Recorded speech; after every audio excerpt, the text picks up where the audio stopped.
What's up, guys? Nathan Mendelsohn here. Wanted to share with you guys a little bit about my trip down to Yuma, Arizona this last week. Come along, and ride with me, and ride with me.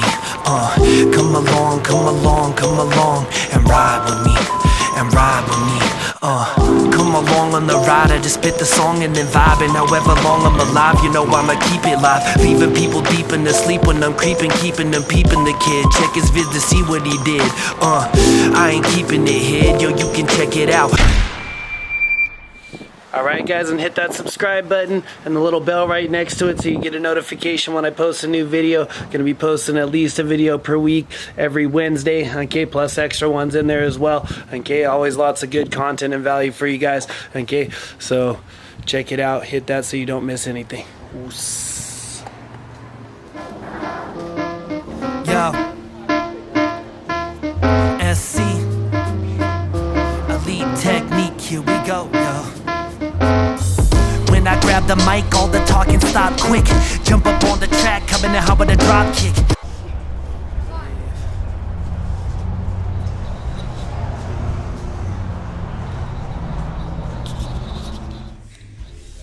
Good rolls here, Rogue Wave.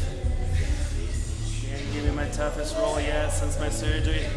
He's going for knee bars and heel hooks and shit.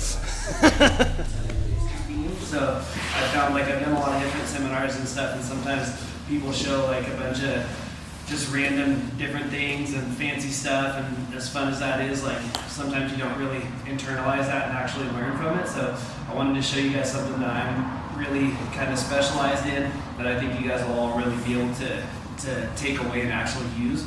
So my favorite thing is the armbar, okay, especially from the mount. This is my favorite submission. I've gotten it a lot of different times. I feel like if I can get that mount and start to isolate the guy's arm, I'm really comfortable that the guy's not gonna escape. So, and it's just a few little details that a lot of people miss. So I wanna show you guys those details, and it makes it really unlikely that you'll lose an armbar again, especially from the mount, okay?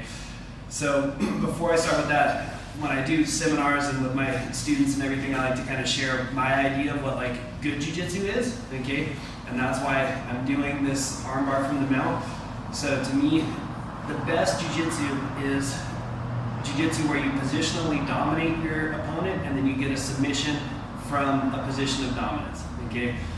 To me, good jiu-jitsu isn't like a flying armbar or like I make you look over here and then I do something over here. It's more just like procedurally dominate the person positionally, then I get them into a position that they can't escape from, and then I attack the same attack until I'm able to get it. Okay, that's good jiu-jitsu for me, because a flying armbar, if the guy moves a little bit, maybe he didn't get it, right? If I say look over here, but the guy doesn't look over here, then maybe you don't get it, you know? If you have the type of a game where the guy knows what you're gonna do, but you're just so good at it, and you just hammer it in, now the victory doesn't depend on other factors, right? It's just, you're just gonna do it, and again. Okay, so the way that I like to think of jiu-jitsu is like a ladder, okay? I call it like my ladder system. So I think of jiu-jitsu as a progression of positions, okay? So I'm not big on the type of jiu-jitsu where we'll both just kind of sit in a neutral position and try to make each other tap, where I'm stuck on the bottom and I think I wanna be on the bottom, so I stay on the bottom the whole match, okay? If you have that kind of a game, to me, you can only be so dominant, okay? The best type of jiu-jitsu is a person that maybe doesn't move fast, okay, but is constantly moving forward. You want to think of yourself as someone that's always pushing forward, or to use the ladder, constantly climbing that ladder, okay? But each time you reach a new rung, you're not going to go back down that ladder, okay? You're not going to try to jump up to the top one and risk falling all the way back down, okay? You're going to take small steps. Okay, no matter how hard the person tries to shove you back down, you're going to take another step. And no matter how hard they try to shove you back down, you make another step. Okay, if you can get really good at that, then you're always going to be more dominant than if you're just constantly jumping all over the place.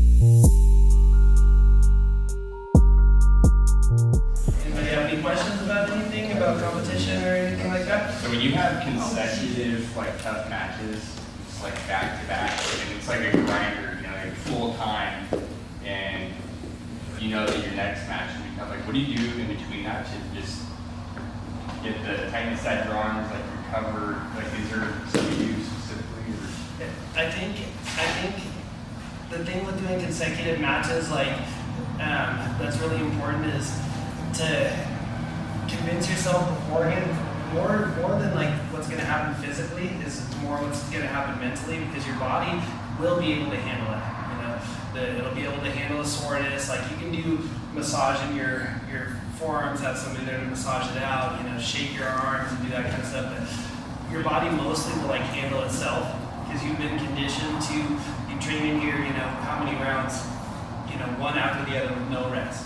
Right? You go 7-minute round, 7-minute round, 7-minute round. So you're ready to. Your body is conditioned to do it. It's more your mind. So if you feel that burn in your forearms, your mind's going to start saying, oh man, my grips are going to give out this next match, you know, or oh man, I was so tired after that last match, like I feel like I'm going to gas next match, you know. So you can convince yourself in your mind to start to think of your gas as not as something that you have like this much gas, and each time you use it, it goes down, right? You want to think of it as a rechargeable resource, right? Not like a depleting resource. So you think of it like, even within a match, if I explode super hard, and I go super hard and I start to, you know, and the ref says stop, in that 10 seconds, I'm not imagining like my gas went from here to here. I'm imagining my gas went from here to here, and now it's bouncing right back up. You know what I mean? So after that first match is done, you know, I don't feel like, okay, I've got 8 matches. I started with this much gas. Now I did 1 match. Now I've got this much. Now I did another. Now I've got this much. Now I did another. Now I got this much. You got to think of your gas is always recovering. You know, so just imagine in your mind, there's really not much to it other than just staying loose, throwing on a sweatshirt and a beanie and trying not to get cold. But your body will handle it. It's more what you think about in your mind. Like, imagine that you could go match after match, and physically you can, 10 matches in a day. You know, you're not more tired from match 1 to match 2. You know, I hear people like all the time say that, like, yeah, I lost my first match because, you know, I didn't want to put too much into that because I had 5 matches, so I didn't want to get tired. It's like, if you don't win your first match, you don't have 5 matches. You have 1 match. You only get another match if you win that match. So what good is it to hold on to energy for that second match if you don't even get a second match? You know? So put everything into each match. You should be able to leave each match completely dying. And then by the next time, you're just as good as you were before that first match. You know, you'll probably be more warm. You'll actually get better as the tournament goes on. So if you start to think about it like that mentally, then you won't feel yourself gassing. It's more of like a mental thing, you know. Put everything into each match. You know, that's another thing about competition. 1 match at a time. You know, so if you have 8 matches, you don't have 8 matches. You have 1 match 8 times. You know, so like I use a lot of mantras when I go to compete. So one of mine is, every fight is my first fight, my last fight, and my only fight. Every single fight is my first fight, my last fight, and my only fight. I go there to just everything I possibly can, die on the mat, refocus before the next one. This is my first fight. You know, it's also my last fight, and it's my only fight. You know, if you fight like that, then the physical part will take care of itself. Another thing about like the ladder too is, you want to always, as you make a complete game, you want to think that you always have a path to the mount from any position that you're in. So a lot of people have a hard time with that. Like, you start from the feet. A lot of people, like especially big guys, when they first start competing, if they can get on top of the guy, they're comfortable. They have a really strong path to the top mount from being on top of the guy, but not necessarily from both people standing or from the other person being on top of them. Right? So if you're a big guy looking for competition, you being on top is probably going to take care of itself. That's pretty intuitive. But if you don't have a takedown game, then what are you going to do? Go out there and just pray that the guy falls underneath you? You know, so people end up Frankensteining each other all the time, right? So you always want to have a strong path from anywhere that you can be on that ladder to the mount. So if you're starting on the feet, that's the most important one. Every match is going to start from the feet. So if you're looking to go to competition, that's a good way to start, place to start. What's my pathway from me being on the feet with this other guy to me being on top of him to then me passing his guard and mounting him? If you don't know, then you got to work on that, right? 2 takedowns, you know what I mean? You have to have 2 solid takedowns. If I'm going to go out there, I'm going to double leg him, or I'm going to single leg him, or whatever. And also a solid pathway for what if you end up on the bottom, right? You're not going to go out there and compete and say, if the guy gets on top of me, then I just lost, right? So you have to have some pathway from now I'm on the bottom to now I'm on top of it. And then that way, if the guy's got you in the mount, then your pathway is get back from the person that has me in the mount to that position that I'm comfortable in the guard, to now I'm on top of him, to now I pass his guard. When you start to have that, then you'll always have a good game that you can constantly move toward that top mount. From starting in the same position, in competition, you normally go for the takedown, or wait for them to go for the takedown, or you pull guard? The first goal is to get on top of the person, right? People get lost in that. You know, people like, but I'm a guard player. You know, to me, it's not like, are you a passer or a guard player? People say that sometimes, like, are you a guard passer or a guard player? To me, everyone has to be a guard passer. Otherwise, you're only going to be so good. Everyone has to be a guard passer. You know, are you a guard player or are you a takedown guy? Right? That's the question. How am I going to get on top of the guy? But everyone's goal should be to get on top. It shouldn't be a race like the guy pulled guard. Now I'm on top. Oh shoot! Now I'm in the worst position. No, you're higher on the ladder. The guy wants to pull guard on me. That's great. Goal number one accomplished. Right? Guy shoots a crummy takedown on me. I sprawl on him. He ends up on the bottom. Goal one accomplished. I don't care how I get on top. Right? Takedown. Goal accomplished.